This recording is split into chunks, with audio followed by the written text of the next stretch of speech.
keutamaan nisfu Sya'ban. Tentang keutamaan malam nisfu Sya'ban telah banyak hadis dari Nabi sallallahu alaihi wasallam, di antaranya adalah, tapi banyak memang riwayat palsu tentang nisfu Sya'ban. Riwayat palsu tentang nisfu Sya'ban mungkin perlu dijelaskan. Banyak riwayat palsu, tapi harus hati-hati. Tidak semuanya palsu. Hadis yang diriwayatkan Imam Tirmidzi, Imam Ibnu Majah, Imam Ahmad bin Hanbal, Imam Ibnu Hibban, beliau berkata hadis ini adalah sahih.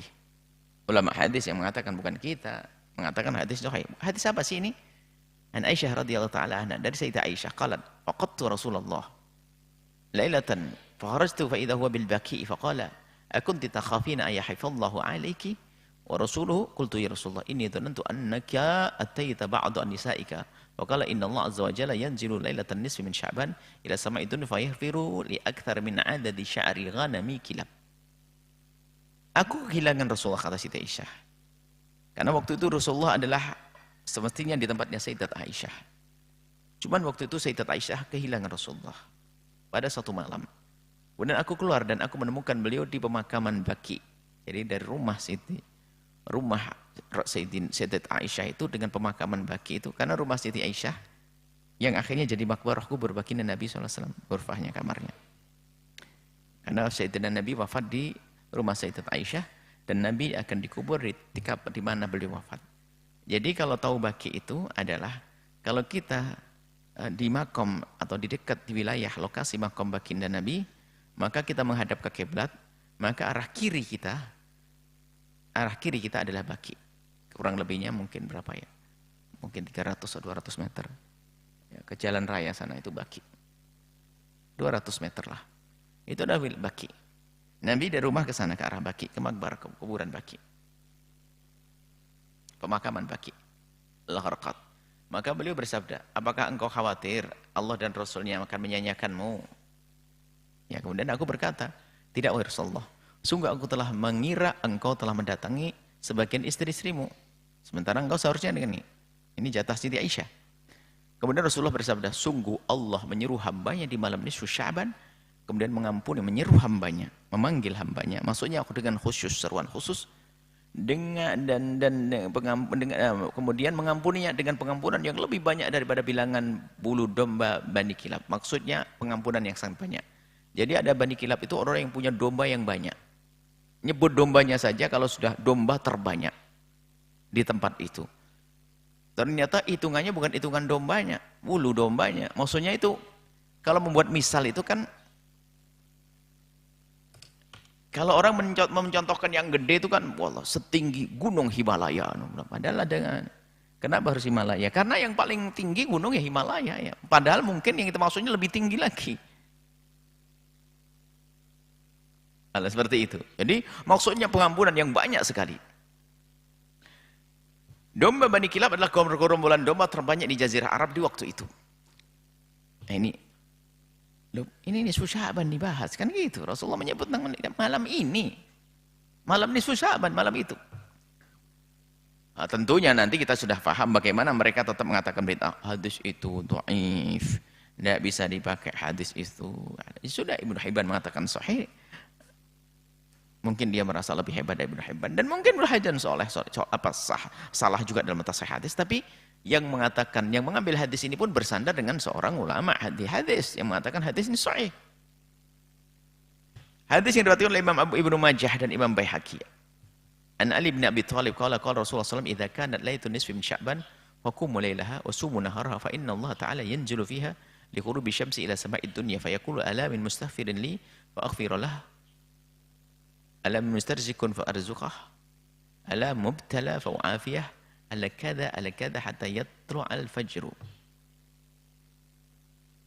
Jadi Sayyidina Ali bin Abi Thalib, bahwasanya Rasulullah bersabda, apakah tiba malam nisfu Sya'ban?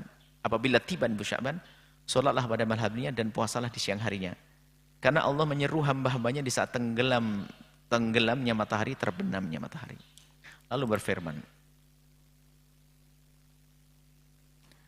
adakah yang meminta ampun kepadaku, niscaya aku akan mengampuninya. Adakah yang meminta rezeki kepadaku, niscaya aku akan memberikannya rezeki. Adakah yang sakit, niscaya aku akan menyembuhkannya. Adakah yang demikian, macam hajat, apa yang punya hajat ini. Yang memohon kepadaku maksudnya, Adakah yang demikian? Demikian maksudnya. Ada yang minta kepadaku akan aku kasih sampai terbit fajar. Dan tidak kita pungkiri hadis ini adalah tidak semua mengatakan sahih, banyak mengatakan hadis dhaif. Artinya ini adalah hadis yang mutalaf, yang biasa. Memang untuk jadi sandaran amal baik tidak harus hadis itu mutawatir, sahih, yang derajat nomor 1, tidak. Baik, mungkin hadis ini dibuang oleh mereka. Oke, tapi yang lainnya masih ada. Ini adalah termasuk yang dikatakan hadis ini yang paling dianggap dhaif ini yang barusan kita sebut. Yang mengatakan adanya puasa di bulan paling dhaif. Paling dhaif. Tapi kita hadirkan di sini untuk penambahan saja. Hadis berikutnya riwayat Imam Abu Nuaim dan dikatakan sahih oleh Imam Ibnu Hibban lah ini. Kita yang ada pentasahihnya.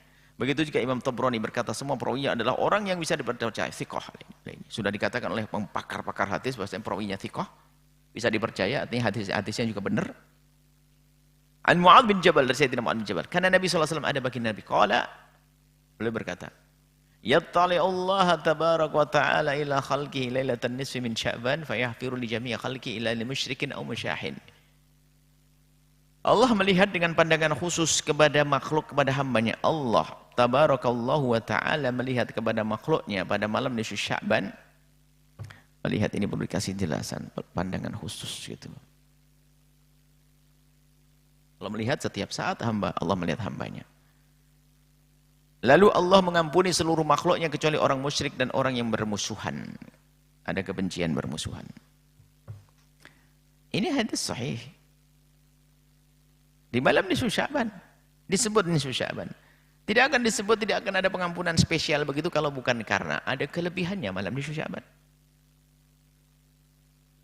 Cukup Allah akan mengampuni kita. Tapi mengampuninya kenapa Allah melihat dengan pandangan khusus di malam nisfu Sya'ban? Ya karena keutamaan nisfu Sya'ban. Karena sesuatu akan menjadi utama karena ada kejadian. Ada kejadiannya. Kejadian istimewa maka menjadi mulia. Hadis riwayat Ibnu Majah dan Abu Musa Al-Asy'ari. Nabi Musa Al-Asy'ari radhiyallahu ta'ala anhu an Rasulullah dari Rasulullah sallallahu alaihi wasallam qala inna Allah la yattali'u fi lailatin nisfi min Sya'ban fayaghfiru jami'a khalqi illa al-musyrikin aw musyahirin. Ini riwayat yang serupa. Sungguhnya Allah melihat kepada hambanya, melihat dengan pandangan khusus. Nah, ini ada di sini, nggak ada di atas. Keterangan ini penting untuk di atas. Yaitu dengan pandangan rahmat. Yaitu dengan pandangan rahmat. Di malam nisfu Sya'ban, maka Allah mengampuni semua makhluknya kecuali yang menyekutukan Allah dan munafik. Oh musyahin, kok munafik? Kelihatannya ini yang benar, yang riwayat munafik. Riwayat lain munafik. Dibenahi nanti hadisnya. Dibenahi hadisnya. Yang jelas nisfu Sya'ban itu terjadi. Pandangan Allah khusus di malam nisfu Sya'ban. Baik, itu adalah gambaran tentang riwayat dari Nabi SAW bahwasanya malam nisfu Sya'ban adalah ada malam yang diistimewakan, dikhususkan oleh Rasul. Disebut oleh Rasul, bukan malam-malam biasa seperti yang lainnya. Tidak akan Nabi sebut kecuali karena ada kelebihannya. Lalu kita kembali kepada para ulama. Apa pandangan para ulama kepada malam nisfu Sya'ban? Al-Hafidz Ibnu Rajab Al-Hambali berkata dalam kitab Lataif Ma'arifnya, "Wa lailatun nisfi min Sya'ban kanat tabi'una min ahli Syam ka Khalid bin Ma'dan wa Makhul Luqman bin Amir wa ghairihim yu'azzimunaha wa yajtahiduna fiha fil ibadati wa anhum akhadha an-nasu fadlaha wa ta'dhimaha." Dan malam nisfu Sya'ban adalah malam yang para tabi'in negara Syam seperti Khalid bin Ma'dan, Makhul, Luqman bin Amir dan yang lainnya, mereka mengagungkan malam nisfu Sya'ban dan mereka bersungguh-sungguh dalam beribadah di malam tersebut, dan dari merekalah umat Islam mengambil paham keutamaan dan keagungannya. Lalu dari mana mereka melakukan dari orang Syam itu? Ya dari hadis Nabi tadi. Jangan sampai ini kan pendapatnya Makhul sama Khalid bin Ma'dan dan ini bukan, mereka yang melakukan itu juga ada sandarannya tadi kita sebutkan. Ibnu Hajar melanjutkan waqtalafa ulama ahli Syam fi sifati ihya'iha. Kemudian ulama ahli Syam itu berbeda tentang cara menghidupkannya.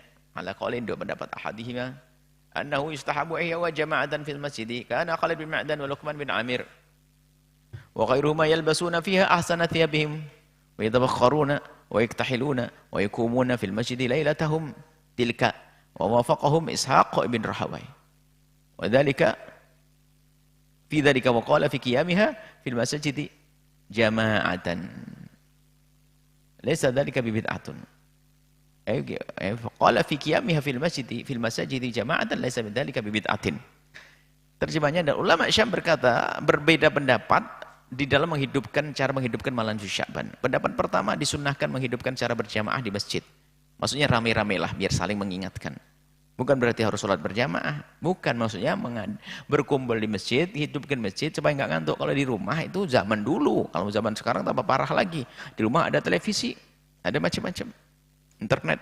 Dan para ulama tersebut di atas mereka mengenakan pakaian yang paling bagus yang mereka miliki. Serta membakar kayu harum.